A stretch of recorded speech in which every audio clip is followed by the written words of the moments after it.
pasaules gals. Mums katram par to ir viedoklis, bet tikai viens no tiem ir īpašs. Mums ir pieeja ekskluzīvai intervijai ar kādu Latvijas megazvaigzni.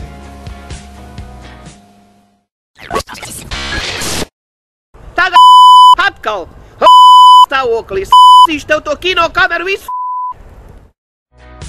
Šī intervija jau rīt, bet tagad pēc skaņā lūguma pie manis studijā viesojas divas zivju pētnieces, ihtioloģis, Dzelme un Straume. Labvakar! Labvakar! Nu, meitenes, pastāstiet nedaudz par sevi.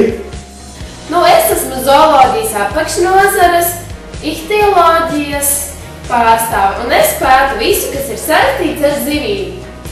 Bet es esmu paleoihtioloģe.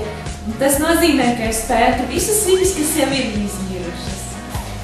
Jā, tas ir ļoti interesanti, bet nesen es dzirdēju kādu šokējošu ziņu. Tā ir taisnība, ka ir saglabājušās 20,000 zivju sugas uz planētas.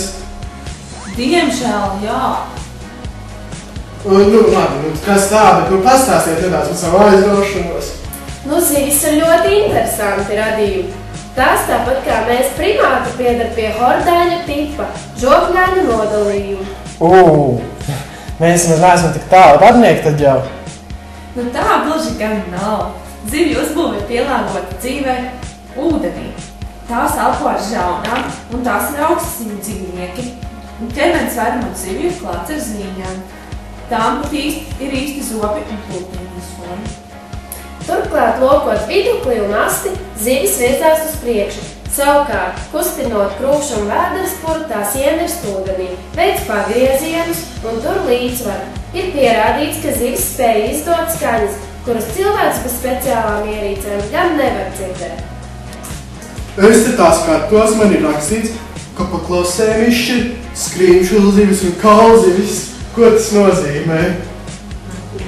Ļoti vienkārši. Proti, skrimšana zivīm ir skrimša skelets, un tās dzīvo tikai sāļūdenī. Vairākums no tām ir plērsīgas. Populārākie pārstāvji ir aizivis un raģes.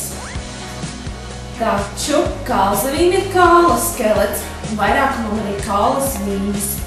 Un tās dzīvo gan sāļūdenī, gan celdūdenī. Un šo zivju pārstāvji iedalās visam 46 kārtās. Izplatītākās ir stūrveidīgās, siļķveidīgās, lašveidīgās, kartveidīgās, samveidīgās, sušveidīgās un citās.